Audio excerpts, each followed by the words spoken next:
Hi, my name's Carol Ricard, and welcome to this episode of the I Am Not Cancer show.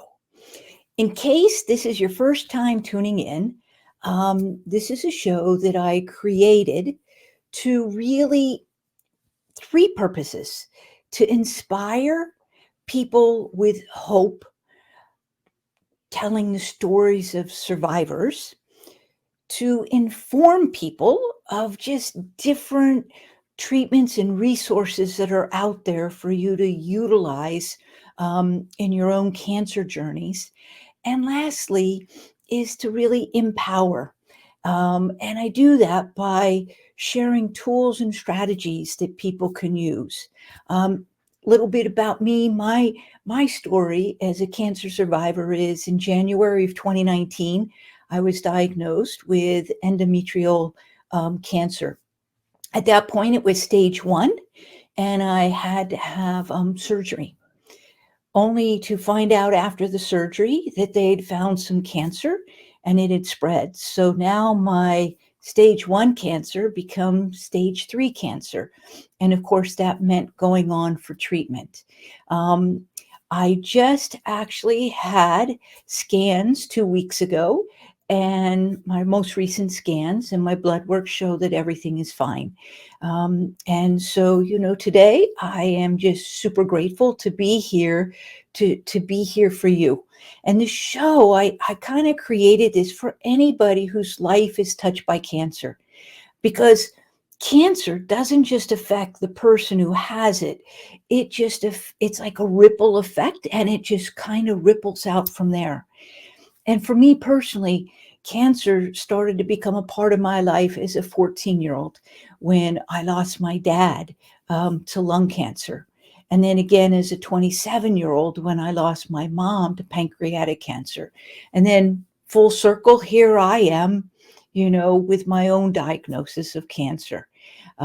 And so I just have been so, incredibly blessed. And thank goodness, because my 30 years of working in hospitals and teaching stress management really helped me along that journey. And I feel like this has been really, quite honestly, the mission that God ultimately gave me was to teach people how to manage the stress. And there's nothing more stressful than a cancer diagnosis. So that just kind of tells you a little bit about the show.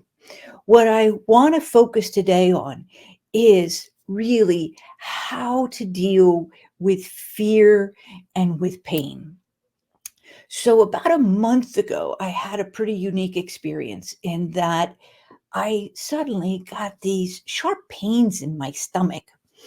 And I knew that I had an appointment coming up with my surgeon.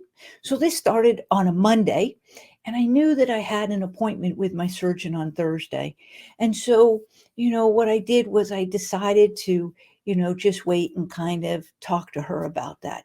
But that pain was the first time that I had kind of dealt with it. And if you're somebody who is a cancer survivor or dealing with cancer, you know that any little ache or pain or anything that's sort of a little unusual, right? That, your brain automatically goes to, uh-oh, what if? And I call it the what if alley. Um, Interestingly enough, I kind of navigated, through that, and I'm going to share with you here today the strategies that I used in order to do that. Um, but interestingly enough, the pain kind of was there for a couple days and then ended up going away. And when I saw my surgeon, everything seemed to check out okay, and she seemed to think that it was gas, which quite honestly, I was so relieved. Um, and I knew that I had a CAT scan coming up on December 9th. So, you know what? I knew that, there was this test, that could just confirm what she was saying for me. So then that next week, kind of everything was okay. But towards the end of that next week, I end up with this new pain. And because it was different and because it was lower in my abdomen, I actually was terrified. And for about a day or so, just really completely paralyzed by both the fear and the pain.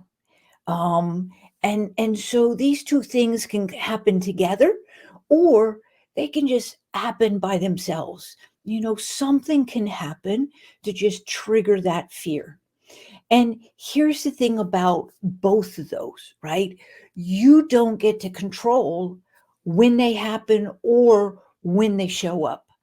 They just sort of present themselves in your life, and all of a sudden, quite honestly, they take over your life. And I use the word paralyzed, or hijacked. That my whole kind of being was hijacked by this pain and by this fear. And finally, after about a day, I kind of started to get a handle on it and really had to work at it. Now, I'm going to tell you that the strategies I'm going to share with you, they are work and they can be exhausting. But along with that work and that sort of feeling exhausted doing the work is a great sense of peace that comes along with that. And so I want to take you step by step through what it is that I did, to sort of navigate this. Um, and then, I will share with you, what ended up happening with the scan.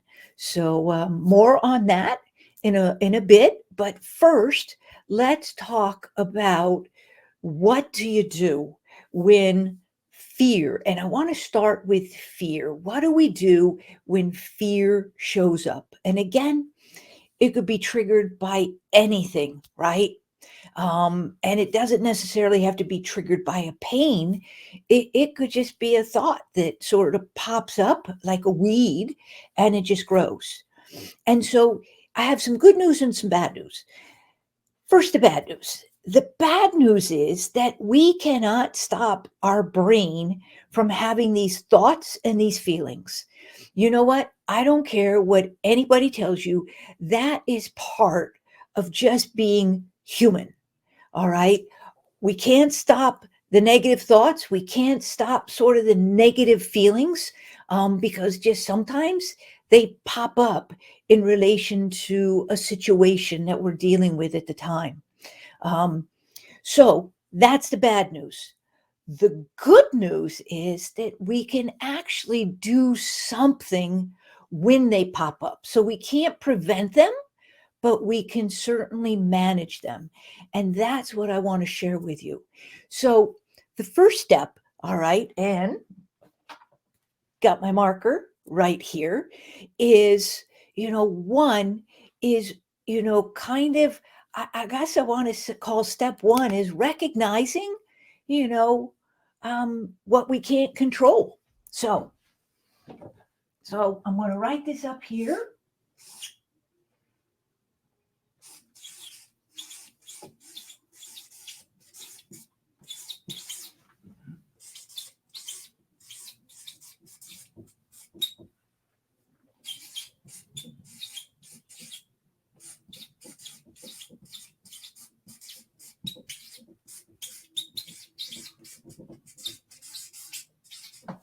Okay, so the first step is we got to recognize that we can't stop our thoughts and our feelings. Um, all right, that just goes along with being a human being. But what we do with these thoughts and these feelings when they come up. So let me share with you what I did. All right. And again, this wasn't the first time that I sort of had to deal with fear. It was probably almost a year ago where all of a sudden the fingers, my three fingers, right from here on up, ended up getting very swollen and very red. And it was really the strangest thing. And then guess what I did? I did what really nobody should do. And then I went to Google and I typed in, what causes swollen fingers? And then, of course, in one of those things that I happened to look at, it talked about, metastasized cancer. Well, guess what? I was quite honestly scared shitless, and it just really got me. Um, and then I sort of use these tools to navigate. And I kind of like to say sometimes the lesson shows up, again and again in our lives until we finally get it. All right. So this particular time, once I realized that I was sort of being held hostage by this fear, what I decided to do was to actually honor it. All right. We cannot ignore feelings. I tried that very first time. I actually tried, to just ignore it, to just sort of block it out, to not try and give it, any kind of thought. But my fingers were kind of reminding me just the opposite when I would go to open something, that they were hurt really bad. Um, and so what it finally took was it took honoring the feelings. And I kind of have this belief, and, I've shared this with my patients over 30 years. And as I mentioned, I worked in behavioral health, teaching stress management and wellness skills. And one of the rules I've always taught and lived my life by is this, that feelings want to be acknowledged. Feelings want to be honored. And if you don't do that, they will scream louder and louder and louder at you. And oftentimes will come out in our behavior. So, step 2 of this process is to honor the feeling. And so let me write this up there and then I'll turn around and we'll talk a little more.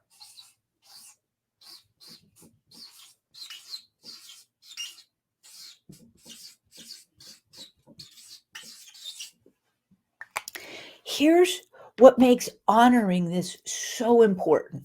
You see, our brain is wired for survival. That's it. 24 hours a day. It is always on the lookout and always kind of making sure that we stay alive. Now, there's 3 things that our brain does, all right? It can move toward something, or it can move away from something, or it can pause. And most people kind of recognize this as the fight, the flight, or freeze, right? That's a stress response. So what ends up happening is that the feeling is present. And if we just try to ignore it, or to fight it, it's not going to work. All right. Because quite honestly, it's just going to make it worse. So, what I mean by honoring this feeling, right, is it's showing up because it's actually sort of a gift. Sometimes it's what we do with it that actually makes it bigger and worse in our minds. And so, what I mean by honoring it is just sitting down, finding a quiet space, and just sitting with the fear, just sitting with it, acknowledging it, recognizing and saying, okay, I know this fear is here to really help me. But right now, what I'm doing with it is not. What I'm doing with it right now is hurting me. Um, and one of the lessons, quite honestly, I learned this from Oprah Winfrey show probably 25 years ago. And there was a woman who was on her show. And I've said this before, and I will say it again because it's such an important life lesson. This woman was on her show and she was burned over 95% of her body with 3rd-degree burns. So really just very disfigured. And I remember Oprah asking her, don't you ever feel sorry for yourself? And, the woman said, yeah, absolutely. She said, in fact, I actually will cry. She said, but I only give myself 10 minutes a day to do that. And so, what I did with the fear is that I sat down in a room, sat with it, and just sort of honored it and sort of thanked it because really it showed up. The fact that it shows up is kind of an important thing. The question though was, what was I doing with it? And was I fanning the flames and was I making it bigger and worse? And so I kind of set aside some time every single day. All right. And it varied. It could be 5 minutes, it could be, 10 minutes. It really doesn't matter. But the most important part is that you need to sit and just be with and feel the fear, not feed it. All right. With whatever you're thinking, just say, I know this fear is here. It's trying to help me, and I honor it. All right. So that's step 2 is to honor the fear. Step 3 then becomes to once we honor it, we need to release it. All right. We sort of need to turn it free. And so step 3 is actually to release.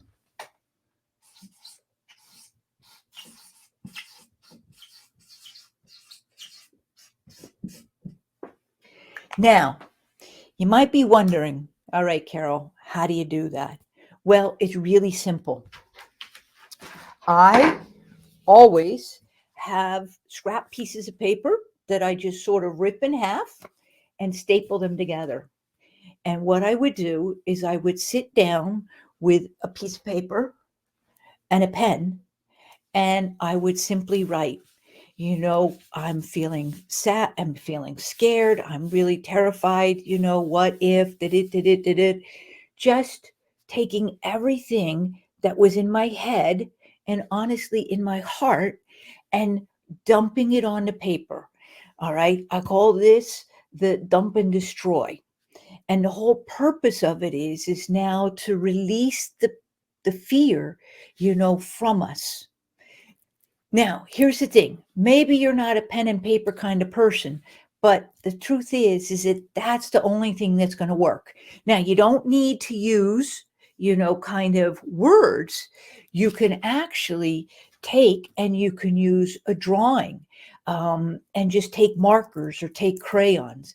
But it has to be your hand and it has to be some kind of writing utensil. You can't use your phone. You can't talk it out. You can't, print it out on your computer or in a Word document. It actually has to be your phone. All right.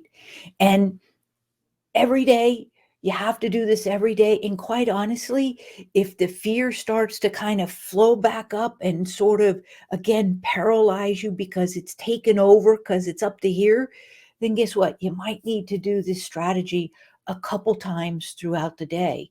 All right. And I would encourage doing it before you go to sleep at night. All right. Because when you lay down to go to sleep at night, it's kind of like that is when all our defenses are down. And that is when feelings like to just push themselves in to your brain to sort of have to deal with them, if that makes any sense. All right. Now, that's how we deal with the fear. All right. There's a couple other tools, and these are kind of crossover tools. All right. And I want to kind of turn the page now. So before we move on, just mindful of our time. Step 1 is we recognize that we can't stop the fear, we can't stop the pain. All right. But we can take steps to manage it. And the steps you want to take is kind of like 2 steps when it comes to fear. Step 1, you want to honor the feeling. That means you want to sit with it. All right. Acknowledge it. Thank it for showing up. All right. And saying, listen, I got this. All right. Thank you very much. And then we want to release it. And that's going to be taking a piece of paper or taking some markers and either writing or right here. But here's the thing, do not read whatever it is that you released. In fact, just fold it up and throw it in the garbage or rip it up into little shreds. All right. So that's how I dealt with the fear. Now I want to share with you how I dealt with the pain. All right. So let me flip this. All right. Okay. And I am actually going to write in red for the pain. All right. So again, we have two parts working together. All right. We have our brain and our body. All right. And what research has shown is that it isn't our brain, that's controlling our body, but that it kind of goes both directions. So that we got our body communicating to our brain and we have our brain communicating to our body. Now, a couple of the strategies and the tools I used to really help me. And quite honestly, I'd never really dealt with pain before.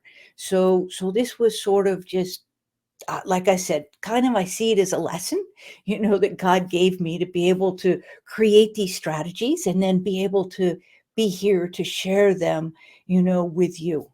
So the first one, all right, the first one was recognizing, that I didn't have control over the pain. Again, that was my body's way of signaling something's not up, something's unsettled, all right?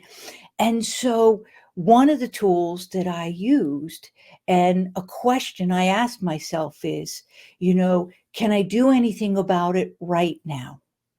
All right. And so that's number one.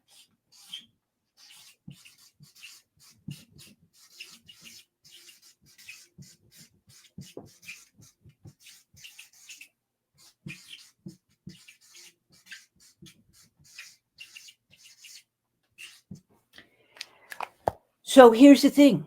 When I asked myself this question, can I do anything right now? I came up with an answer.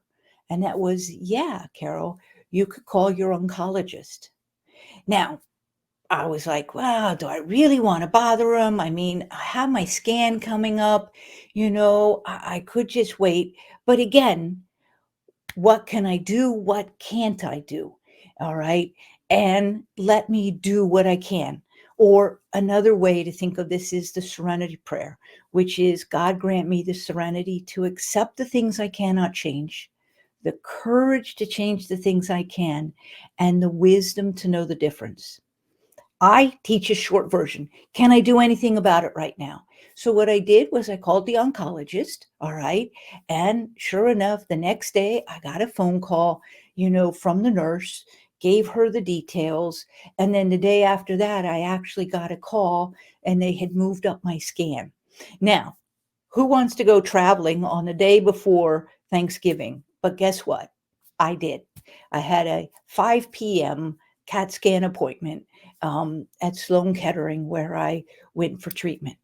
All right. So that was one thing. I knew that I had done everything that I possibly could. Then the second strategy was I asked myself, well, where am I going to put my focus? All right. And the question you get to decide, where do you put your attention? And what I realized that there were two places, all right, that I could put it. I could either put it up here, down here in my body, which meant the pain, all right, and focusing on my body, which equaled the pain, or I could work on focusing my attention up here in my brain. And so I developed this mantra. And my mantra was simply this saying I would repeat over and over in my head: I am healthy and well. I am healthy and well. And so step two was, kind of repeating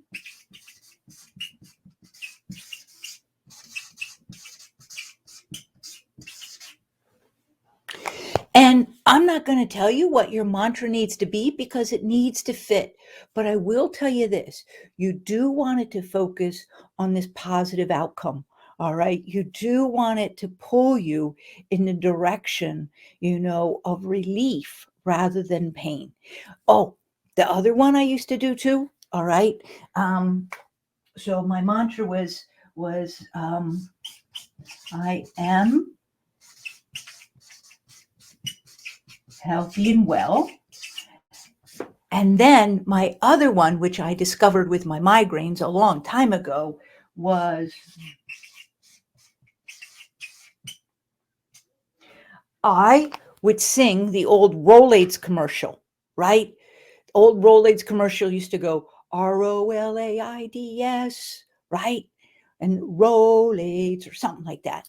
So what I would keep over and over in my head, kind of like a broken record player, was RELIEF, relief. And again, the idea is that our attention is either going to be on our body or it's going to be up here in our brain. And I just really, every time the pain I would start to catch myself focusing on the pain in my stomach. I would kind of come back up here and repeat my mantra. I would keep repeating the RELIEF, but it has to be something for you. If spiritual religion is an important part of your life, then guess what? It could be a mantra as simple as I know God, has me in his hands, or you know what? I know God will see me through this. All right. So it's finding something, though, that you can focus your attention up here away from here. All right. Does that begin to make sense? All right. So, really simple. All right. For the fear, we have two steps. For dealing with the pain, we have two steps. And here's the other thing I wanted to say. Sometimes we got to also write it down. So one of the things that I did that I always carried on me in my pocket was just a little index card. It could be just a plain piece of paper that says I am healthy and well, so that was sort of my anchor. So when my body started to kind of say, focus here, I could focus back up here.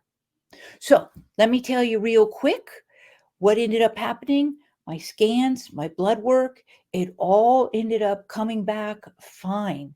And so I was so grateful that I ended up, just being able to go sooner, and still no reason for where that pain was or that pain came from. But truthfully, I didn't care because here I'd had a CAT scan that showed that everything was okay. So our time has come to an end. I hope that this has been helpful for you. Just remember, rewind this. Actually, what I'm going to do is there will be a worksheet. So if you go to iamnotcancer.live, all right, I will have a worksheet that you can download, and it will have both of these two steps so that this way you can print it out and put it on your refrigerator and have this little reminder of these two steps. I hope that I will see you again on the next episode. Thank you so much and have a good night.